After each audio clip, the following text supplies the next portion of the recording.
Последно издание на Дневникот во 20 часот. Еве што ќе гледате. Сланиште, последна станица за мигрантите кои 2 пати во денот влегуваат на железничката станица во Табановце. Македонија се враќа на старите патеки во однос на привлекувањето нови странски инвестиции. 900 затвореници и војници ја креваат оградата во Унгарија. Белгискиот велосипедист Ван Авремај победник на 13-тата етапа на Тур де Франс. За повеќе содржини по рекламите, останете со нас.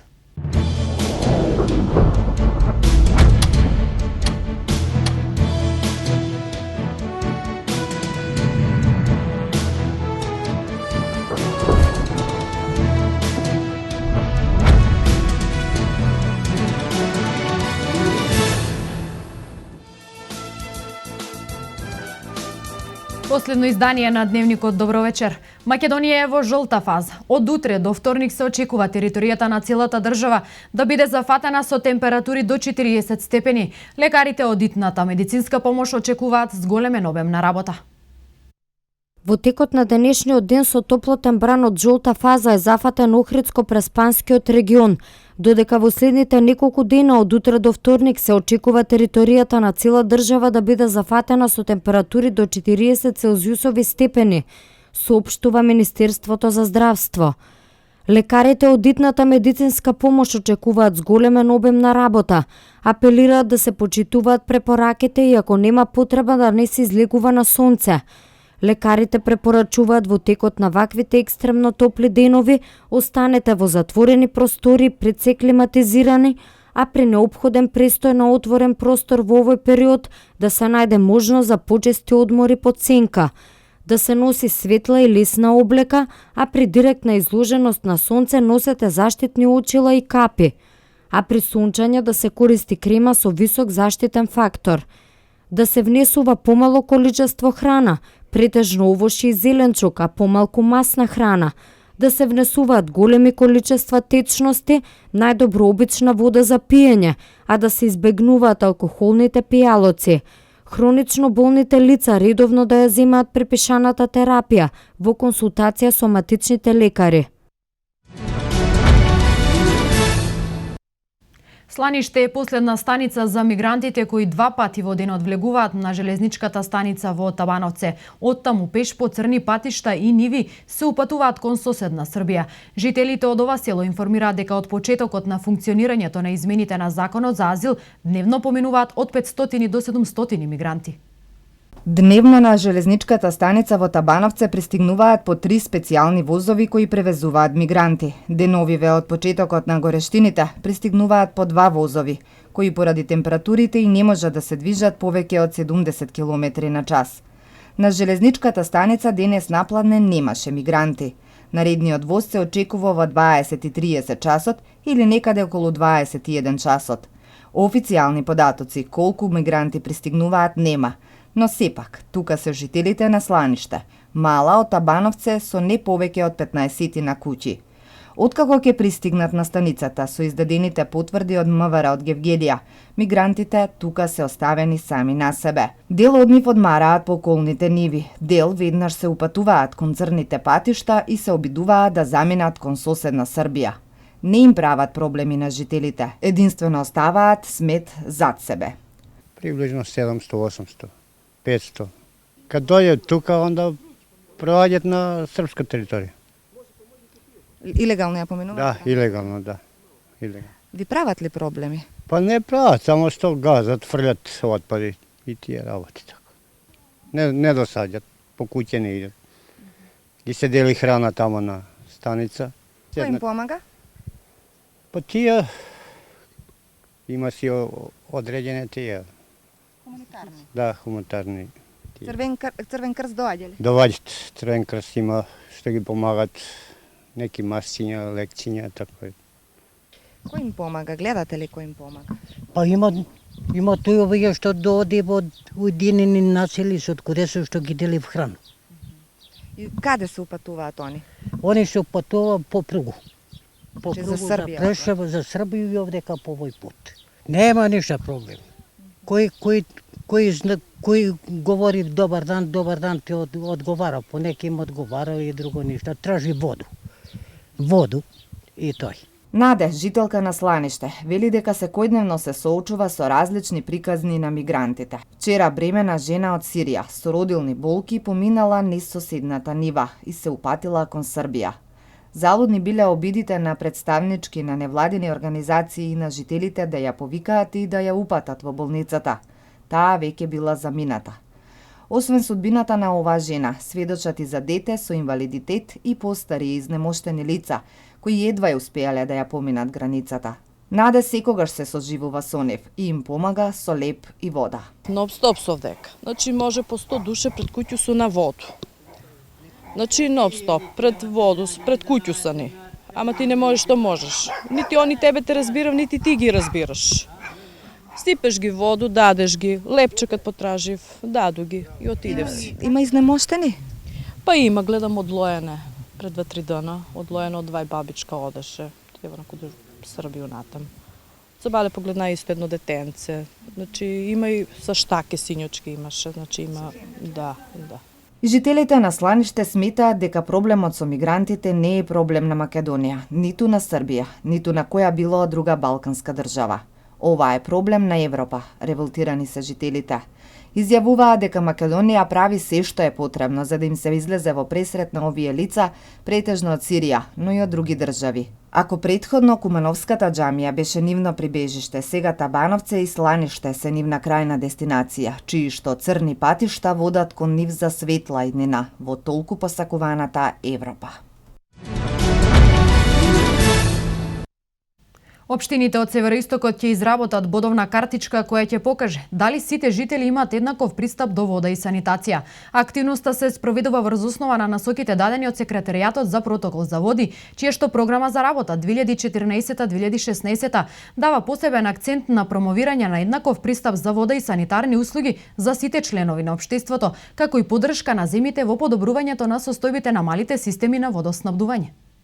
Повеќе институции и општини од Североистокот ќе започнат со пополнување податоци во така наречената бодовна картичка која ќе покаже каква е состојбата до пристапот на безбедна вода и кај граѓаните од урбаните и руралните средини, но и кај социјално ранливите категории граѓани, дали без разлика на се и без разлика на средствата и економскиот статус имаат еднаков пристап до вода и санитација.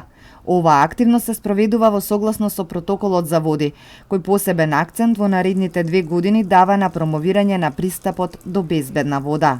Оваа средба која што ќе се одвие на регионално ниво, значи ќе бидат вклучени сите општини во североисточниот регион, има за цел промовирање на бодовната картичка за еднаков пристап до вода и санитација.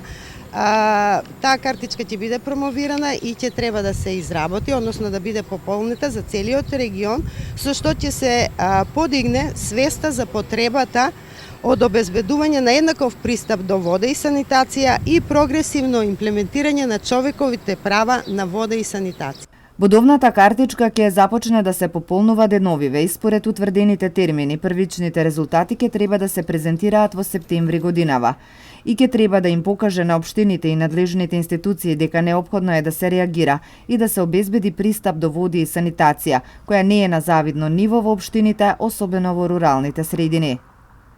Пред се целта на оваа бодовна картичка е да се видат приоритетите, значи да се види каква е состојбата и врз основа на тоа да се одредат приоритетите, за да може врз основа на тоа да се делува понатаму за да се постигнат целите кои што се предвидени со протоколот. И само за крај, дали водоснабдителните системи, да кажем и канализациона речиси воопште да нема мрежа? Па во руралната средина канализациона мрежа, односно санитацијата не е на високо ниво, значи немаме мрежа, додека во урбаната целина постои мрежа, секако не целосно, бидејќи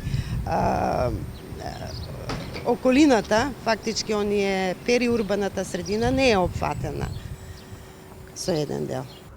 Македонија активно е вклучена во бројни активности според протоколот за вода и здравје на Економската комисија на Обединетите нации за Европа и регионалната канцеларија за Европа на Светската здравствена организација, додека се подготвува за пристапување кон протоколот, кој има за цел да се заштити човековото здравје и благосостојба преку подобрување на управувањето со водите, вклучувајќи ја и заштитата на водните екосистеми и преку спречување контрола и намалување на болести поврзани со водата.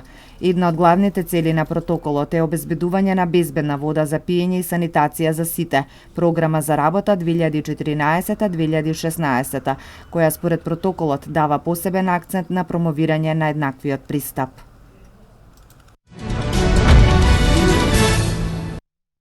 Оделението за изградба и одржување при општина Крива Паланка во рамки на програмата за тековно одржување на локални улици и патишта во изминатиот период изврши санација на неколку делови од улици. Активностите се со цел подобрување на условите за живот како во урбаните, така и во руралните подрачја во градот и ќе продолжат согласно предвидената динамика и временските услови.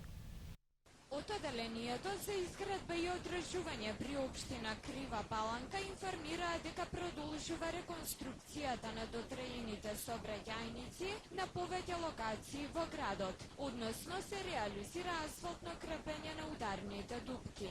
Оделението за изградба и одржување на комунална инфраструктура во рамките на своите редовни активности, како и секоја година и оваа година презема значајни активности за крпење на ударни дупки и на делови од оштетени коловози на територијата на општина Крива Паланка. Така да активностите се веќе во тек. Сега моментално сме сконцентрирани на градското подрачје, значи се работи на некои делови од оштетени коловози во градското подрачје, крпење на ударни дупки по главната улица Свети Јоаким Осоговски. Понатаму предвидуваме да продолжиме по периферните делови од градот, односно приградските населби. Се на се имаме една обемна програма и план за крпење на ударни дупки и санација на оштетени делови и сметаме дека со предвидената јавна набавка, која е од поголем обем, околу 10 милиони денари, дека ќе успееме сите градски и приградски улици, таму кај што имаме забележено дека има оштетување на коловозите, да ги санираме.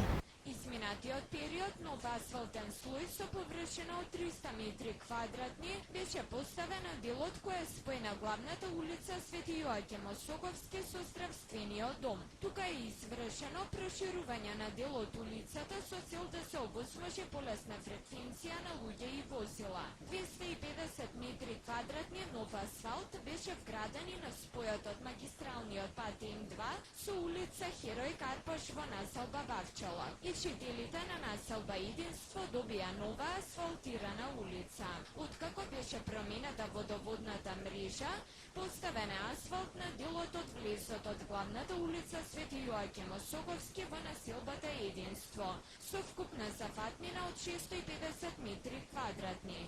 Асфалт беше поставен и на делот кон мостот која поврзува главната улица со автопатот.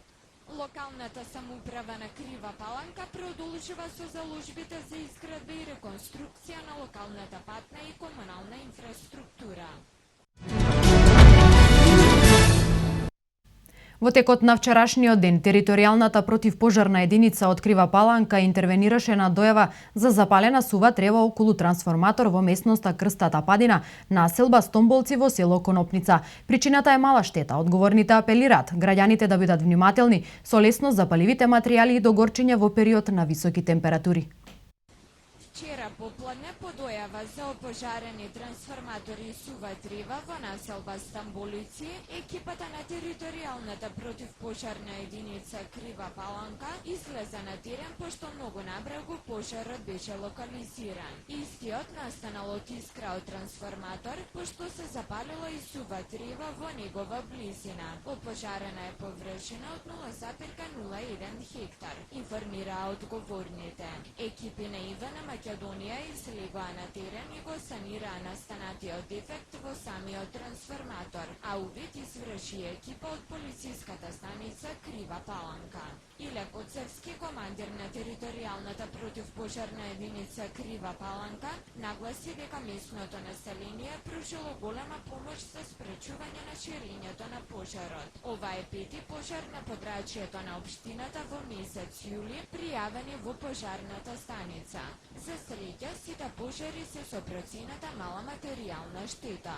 Одговорните упатуваат апел до сите граѓани да бидат крајно внимателни со запаливите материи и до горчињата, бидејќи во овој период кога владеат високи летни температури, опасноста од појава на пожари е голема и секое мало невнимание може да предизвика пожар. Според податоците од Центарот за вработување во Крива Паланка со мерките од владиниот проект Македонија вработува, досега во општината Крива Паланка и Ранковце вработени се 52 лица. Категоријата на невработени во Крива Паланка и Ранковце е намалена за 52 лица, кои од почетокот на владиниот проект Македонија вработува дошле до работно место и редовна плата, а со тоа и до поквалитетен живот. Повеќето од нововработените лица се над 55 годишна возраст, а најмногу вработени има во дрвната индустрија, информираше Гросте Георгиевски, раководител на Центарот за вработување во Крива Паланка.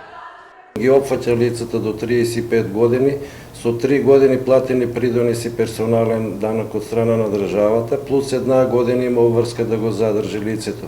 Од 35 до 50 години ги опфаќа категориите целните групи, значи 3 месеци лицето треба да биде на евиденција.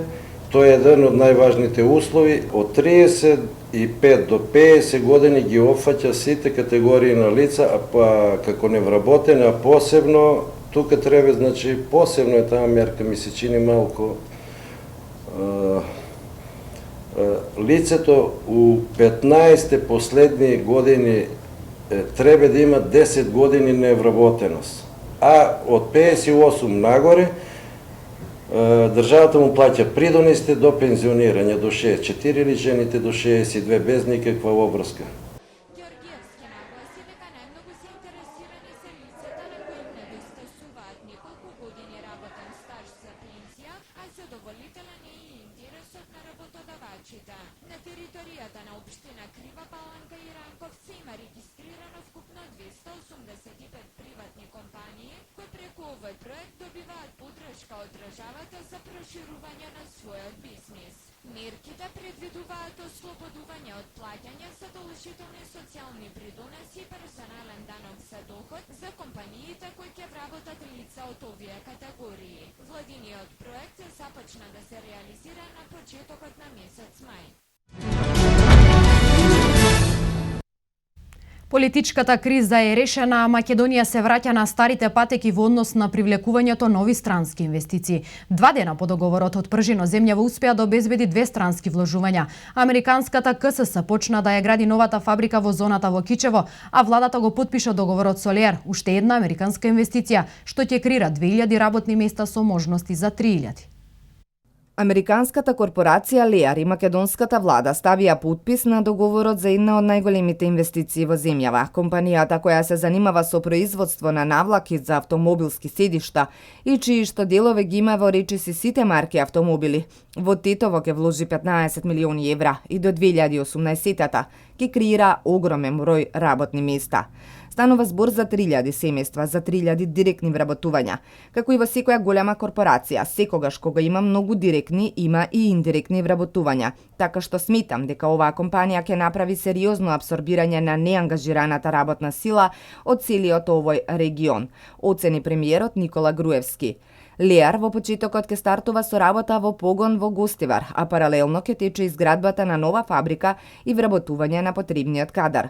Нашиот план е да стигнеме од 150 до 200 вработени до крајот на годинава и 800 до крајот на 2016-та. Очекуваме во новата фабрика во Тетово да имаме помеѓу 1500 и 2000 работници, со можност за зголемување на бројката во зависност од условите, објасни подпредседателот на компанијата Рафаел Галјарди. Компанијата Lear е гигант во светски рамки и една од водечките глобални добавувачи на автомобилски седишта и системи за електрична дистрибуција. Целата корпорација брои 132.000 вработени и оперира во 34 земји. Македонија во изминатиот период се претвори во вистинска мека за компаниите од автомобилскиот сектор. Се зголемува бројот на странски компании кои инвестираат во земјава. Key Safety Systems почна да гради фабрика на над 13.000 квадратни метри во Кичево, во која ќе има работа за 1000 луѓе. Оваа компанија веќе има искуство во земјава, бидејќи подолг период функционира како браунфилд вложувања со 70 навработени. И Key Safety Systems се глобален играч во оваа дејност. Нивната палета производи сигурносни системи се користат по повеќе од 300 автомобилски модели. Компанијата има низа производствени капацитети и 5 главни технички центри во САД, Германија, Кина, Јапонија и Јужна Кореја. Очекувањата за годинава на полето на странските инвеститори е дека ќе биде рекордна. Лани направивме добра работа, за што стигна потврда и од реномираната Ернест и Јанг. Во спроведеното истражување за новоотворени работни места од странски инвеститори, земјава се најде во топ 15 држави со најголем напредок.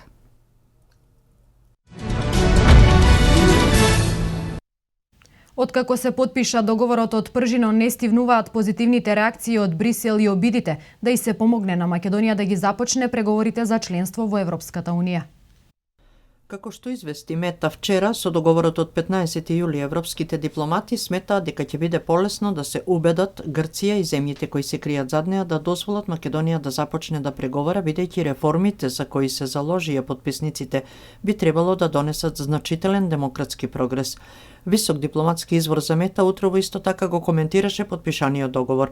Постигнатиот договор ќе има ефект врз природата на препораката во октомври за старт на преговори. Многу е важно што специјалниот јавен обвинител ќе може да отвори истрага за материјалите и што опозицијата ќе се врати во собранието, вели тој.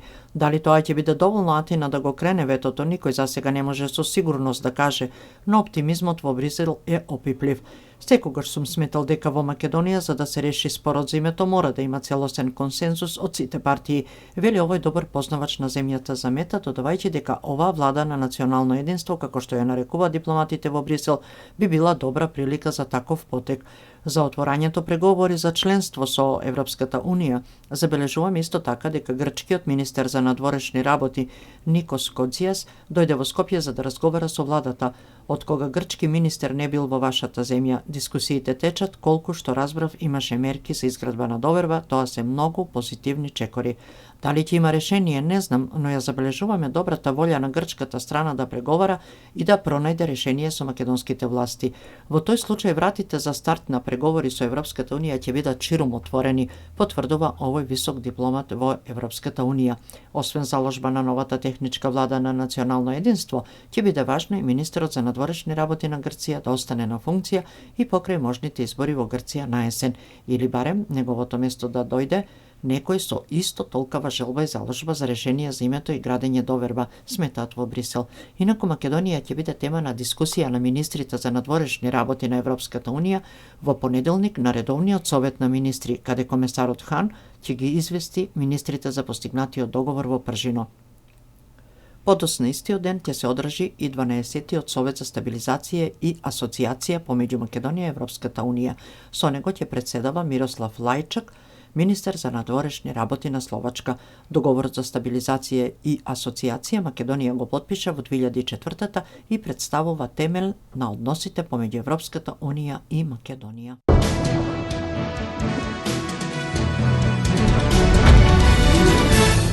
Деветстотини затвореници и војници ја креваат оградата во Унгарија. Најмалку 100 луѓе загинаа во бомбашки напад во Ирак. Над 400 луѓе се повредени во судари на 2 воза во Јоханесбург. Вести од светот. Жичаната ограда, висока 4 метри и долга 175 километри на границата меѓу Србија и Унгарија, ќе биде завршена до 30 ноември, објави репортер. На низиното поставување работат 900 затвореници и војници, рече унгарскиот министер за одбрана Чаба Хенде. Министерот за внатрешни работи Шандор Пинтер изјави дека на изработката на главните делови на оградата работат затвореници од унгарските затвори. Според Пинтер, оградата е привремено решение, но единствено кое Унгарија би можела веднаш да го спроведе за да го спречи зголемувањето на протокот на мигранти и бегалци. Повеќе од 80% од мигрантите последниве неколку месеци аплицираа за азил во Унгарија, а дојдени се од Сирија, Ирак и Авганистан. Повеќето од нив по неколку дена продолжиле во други земји од Европската Унија. Екстремистичката група Исламска држава ја презеде одговорноста за синоќешниот бомбашки напад во Хан Баби Сад во Ирак, при што загинаа над 100 луѓе. Во нападот со автомобил бомба повредени се 50 луѓе, а меѓу загинатите има и деца. Експлозијата се случи на пазар во Хан Баби Сад, 30 км североисточно од главниот град на Ирак Багдад. Нападот беше изведен додека луѓето го прославуваа крајот на светиот месец Рамазан. Повеќе од 400 луѓе се повредени во вчерашниот судир на 2 метроа во Јоханесбург, соопшти портпаролката на Јужноафриканската служба за вонредни ситуации Нана Радебе. Таа посочи дека се хоспитализирани 426 лица, чии повреди се рангирани од лесни до сериозни. За сега нема информации за загинати луѓе. Несреќата се случила кога метрото вртело и најверојатно излетело од шини и удрило во возот кој не се движел.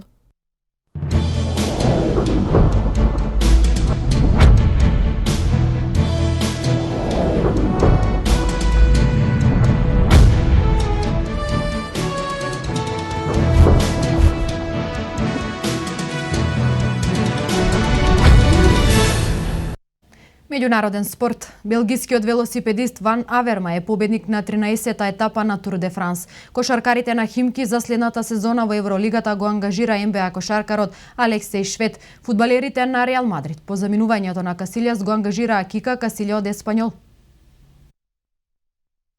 Белгискиот велосипедист Грег Ван Аверман, член на екипата на БМЦ Рейсик, е победник на 13-та етапа на Тур де Франс во должина 198,5 км со вкупно време од 4 часа 43 минути и 42 секунди. Ван Аверман успеа во самата завршица да биде побрз од словакот Петар Саган, кој стаса до 15-то второ место во Тур де Франс, додека трет беше белгијанецот Јан Бакеланс.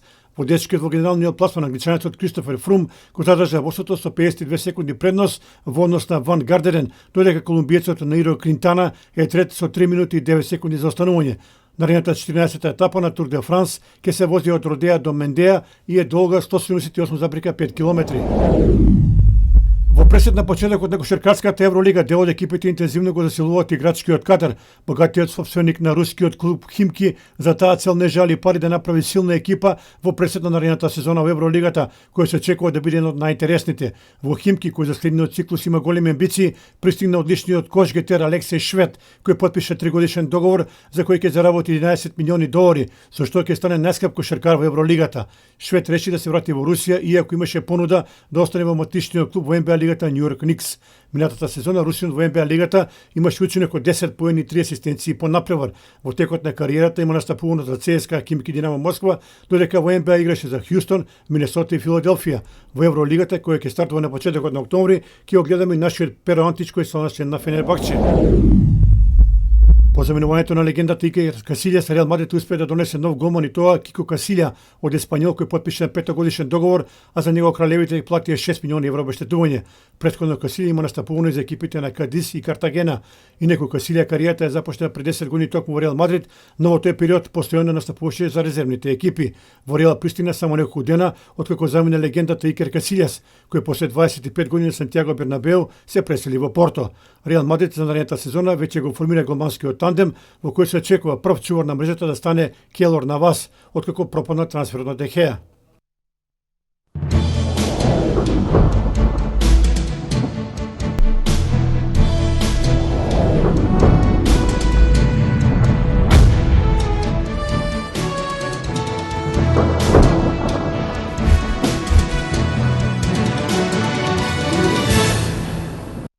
По спортските вести следува временската прогноза.